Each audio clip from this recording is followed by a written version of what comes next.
alumnos salen del colegio. No es que reciben todo allí, en sus salones, en cuatro paredes, no. Por eso es que deben haber visto a nuestros alumnos en Guaura, en Santa María, de donde más recorren, entrevistando a las personas, porque lo que conocen es la realidad y sus conocimientos los aplican a esa realidad. Por ejemplo, hay un curso que en educación secundaria se llama Educación para el Trabajo. Nosotros lo llamamos Tecnología y Emprendimiento. Y alguien cuando habla de tecnología lo que primero piensa es que se les enseña ofimática. Cómo se hace el Word, cómo se maneja el PowerPoint, el Excel, etc. No, nosotros no trabajamos así. Nosotros le decimos, vaya usted a una tiendita, vaya usted a un lugar, un negocio pequeño primero, y dígale cuáles son sus necesidades. ¿Qué necesidades tiene, por ejemplo, para manejar su negocio? Y luego, plantéele usted una alternativa. Plantéele una alternativa que le dé solución a la problemática del negocio.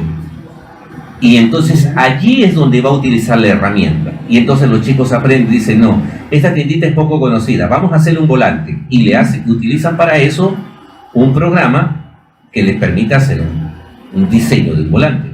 O sea, le están dando soluciones. Dicen, no tiene el control de todo el abastecimiento. Entonces vamos a hacerle una base de datos en Excel y ahí aprenden a manejar el Excel. O sea, es de manera práctica. En ciencias los chicos hacen experimentos y tienen que pensar en el tipo de experimento. No es que el profesor les diga, vamos a hacer el experimento del volcancito, como que casi siempre se hace en toda la clase. No, allí los chicos experimentan de una manera distinta, ver cómo mejoran situaciones. Por ejemplo, un alumno puede tomar un producto, los chicos de tercero, por ejemplo, el año pasado tomaron la cebolla. Esta cebolla que le llaman aquí cebolla china, ¿no? O cebolla con rabito verde. Y dijeron, ¿cuál es la mejor forma de sembrar esto? Y entonces colocaron un tipo de tierra, hicieron varias líneas con diversos tipos de tierra. Incluso a algunas las cubrieron, las taparon, para ver cómo producía mejor. Y están en tercer año. Están en tercer año haciendo este tipo de experimentaciones, ¿no? Para dar alternativas a lo que realmente se genera como problemática en cualquier agricultor, ¿no? Y luego lo que tienen que hacer es tratar de transmitir eso más adelante a los agricultores, ¿no? Ven alguna problemática, cuando salen ven alguna problemática, por ejemplo han visto la problemática de la basura. En Santa María hay muchos animales abandonados y están planteándoles alternativas para esto, ¿no? Entonces, esas son las ventajas de este tipo de educación, ¿no? Que les permite a los chicos ser más creativos y enfrentar desafíos mayores que no son solamente el que el profesor llegue, pinte la pizarra, les diga copien y eso es lo que aprenden, ¿no? Yo a veces les digo a los profesores, ¿cómo se hace una clase normalmente en estos colegios privados o a veces hasta en los colegios públicos, ¿no? El profesor sabe mucho su tema, pero él es el que sabe. Agarra y llena la pizarra y hace bien bonita pizarra, de todos los colores, lo llena. Se ha tomado media hora para hacer toda la pizarra y a veces mucho más. Mientras tanto los alumnos atrás están desocupados, esperando, jugando, leyendo o haciendo cualquier otra cosa. Una vez que termina de hacer su pizarra muy bonita, comienza a explicar. Y su explicación es a veces excepcional, es magistral. Cuando termina de desarrollar los ejercicios, de hacer la explicación, ¿qué le dice al alumno? Copie. Viene el otro profesor, borra la pizarra, vuelve a hacer lo mismo. ¿Y qué le dice al alumno? Copie. ¿Qué hace el alumno cuando va a dar el examen? Copia. ¿Quién le enseñó? El profesor. El profesor. Por eso es lo que hacemos, ¿no? En nuestro caso tenemos un sistema totalmente distinto. El profesor no es el que hace la pizarra. El profesor le plantea preguntas, preguntas que nosotros llamamos preguntas de teoría del conocimiento, y a partir de eso los reta a los alumnos a que den respuestas, ¿no? Y salen respuestas diversas, muy disímiles muchas veces, y ya el profesor lo que hace es tratar de unificar esos criterios. Y luego comienzan a trabajar, ¿no? En matemática no es que se aprendan las fórmulas, por ejemplo. sino que sepan por qué se aplica una fórmula en esa situación. Mientras que en otros lugares, por ejemplo, cuando yo he trabajado en academia, el profesor, que es muy bueno en matemática, lo que le enseña es cómo le saco la vuelta a esa fórmula, porque el alumno necesita sacarle la vuelta, pues, ¿no? Porque tiene muy poco tiempo para resolver en el examen, 1 minuto 48 segundos. Entonces, en ese tiempo tiene que resolver una pregunta. Y entonces le enseña los famosos artificios, los métodos rápidos, ¿no? Y les ponen un montón de métodos. Cada profesor tiene su propio método, ¿no? Y le enseña eso. Nosotros le enseñamos a demostrar con la matemática. Tienes que explicar por qué utilizas eso. No es que simplemente cojas la fórmula y no sabes por qué se usa la fórmula. Y esos aspectos son importantes que se hablan, ¿no? En historia, ellos terminan haciendo desde tercer año una investigación histórica. Por ejemplo, el año pasado los alumnos de tercer año se fueron al archivo provincial y trabajaron temas de la región. Y uno que es profesor se da cuenta que estos chicos van avanzando cosas y tratan temas y encuentran temas de cosas que de repente un adulto que ha estudiado mucho de repente no se ha preguntado. Y ellos, con la curiosidad de la adolescencia, sí tienen esa posibilidad, ¿no? de preguntarse cosas totalmente diferentes a las que tenemos los adultos, a lo que hemos estudiado a veces, y que seguimos parámetros determinados, ¿no? Ellos en esos momentos se olvidan de los parámetros y están preguntando, ¿y esto por qué? ¿Y por qué se dio así? ¿Por qué no de esta manera? Claro, por ejemplo, se preguntaban, ¿cuál es la tinta que utilizaron para tatuar? El hombre tatuado. ¿Cuál es la tinta, no?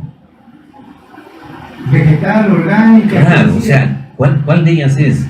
La otra pregunta que se hacían, ¿por qué no se despintan los telares antiguos? Y comenzaban a preguntar lo de Paracas, lo de Chancay, que tiene un telar muy excepcional. ¿Por qué no se despintan? ¿Y por qué no volvemos a usar eso? ¿Cómo se hizo? ¿Cómo se hace eso? ¿Por qué no volvemos a usar eso? Y tendríamos mejores productos, ¿no? Entonces, esas preguntas que a veces uno las ha dejado de lado, comienzan a pensar en ellos ya como alternativa de uso, ¿no? Este año tienen el reto ellos de utilizar menos plástico, por ejemplo, ¿no? Más papel, más lo nuestro, ¿no? Así es, y como tenemos nosotros tecnología, los chicos tienen una laptop, el ministerio les manda una laptop para cada uno de ellos, entonces el planteamiento es que se utilice todo de manera digital, ¿no? Y que evitemos el uso tanto papel, ¿no? Siempre cuando le entregamos a veces una guía, pone su mejita de tristeza y dice, esta es una hojita del árbol. O sea, están pensando, porque hacer papel es tumbar árboles, ¿no? Entonces ya van pensando en su conciencia ambiental, van adquiriendo una conciencia social muy grande, ¿no? Lo vamos convirtiéndonos más humanos. Así es, ese es un aspecto. Nosotros siempre decimos lo siguiente, los colegios de alto rendimiento no instruimos, estamos formando a los líderes del futuro, a los que lideren los distritos, las provincias, las regiones y, si es posible, el país.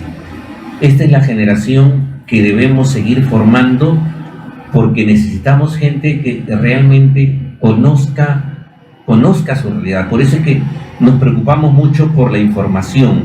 Estamos gestionando ahora que las editoriales como Caretas, El Comercio, La República nos puedan enviar los diarios para nuestro colegio, ¿no? Para que los chicos tengan información. Claro. Lo envían a la biblioteca. Así es, que lo envíen a los colegios, ¿no? Porque lo necesitamos que se informen.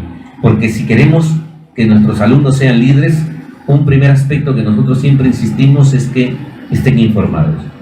Por eso, cuando lleguen a nuestro colegio de visita tempranito, por ejemplo, antes que empiezan las clases, van a encontrar que los chicos están con sus radios encendidas en los salones, escuchando noticias. ¿Locales? ¿Escuchan nuestros informativos? Escuchan las noticias locales, las noticias nacionales, y eso es lo que queremos, que estén informados, porque no se puede cambiar un mundo que no se conoce. Entonces, por eso es importante que conozcan, ¿no? Y no les damos a conocer solamente una versión de un tema. Los profesores les ponen las diversas versiones, las diversas posiciones que existen, y ellos de ahí van tomando de alguna manera una determinada posición frente a una realidad que se ha presentado. Somos un país que tiene mucha necesidad de liderazgo. Si no, veamos lo que tenemos como Congreso, lo que tenemos como políticos, donde se repiten, se reciclan, pero siguen siendo los mismos, o hay gente que no merece estar, pero que está. Y si eso no lo cambiamos, vamos a seguir en una situación bastante difícil, casi calamitosa. Ya tenemos una situación bastante complicada con esto de la corrupción, y lo que queremos es que nuestros alumnos no tengan esa formación, que estén desperjudidos de esto. Por eso, de alguna manera, también estamos tratando de que el personal que trabaja ahí tenga las mismas características. Yo solamente podría mencionar que cuando hablamos de integridad y de probidad de los estudiantes, empezamos por cosas simples.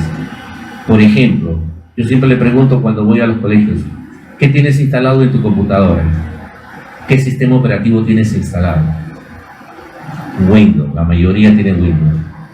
¿Ya pagaste los $330 que cuesta la licencia? No, le costó 5 soles instalarlo. Y los programas que tienes, todas las aplicaciones que tienes, ¿las has pagado? ¿Tienes Photoshop? ¿Tienes Premiere? Claro, dice, no, estoy con lo último. ¿Ya pagaste los $1.200 que cuesta eso? No, los estás robando. Los estás robando. Y por eso, cuando hablamos de soluciones en tecnología, cuando trabajan los chicos en tecnología, no utilizan esos programas. Utilizan programas de código abierto, software libre. Y por ejemplo, en lugar de utilizar un Photoshop, ellos utilizan GIMP. En lugar de utilizar el Illustrator o el CorelDRAW, que son caros, utilizan el Inkscape. En lugar de utilizar un InDesign, un PageMaker o un CorelDRAW, utilizan pues el Scribus. Y así, ¿no? Porque existe la equivalencia, solo que estamos poco informados. Y a veces cuando los chicos salen y hablan de esto, quien los está escuchando no sabe de qué le hablan. Lo miran raro. Sí, o sea, los chicos, ¿dónde han venido? Fueron de otro planeta, ¿no? Sí. Porque están hablando de programas totalmente distintos, ¿no? Ahora, es cierto que sí tenemos programas pagados. Por ejemplo, el sistema operativo de todas las laptops y la ofimática, esos tienen licencia.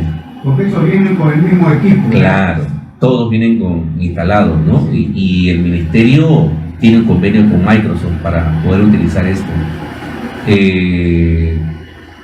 Eso es parte de lo que hablamos de probidad, ¿no? Y mientras seamos probos en las cosas que hacemos, los chicos van aprendiendo esto, ¿no?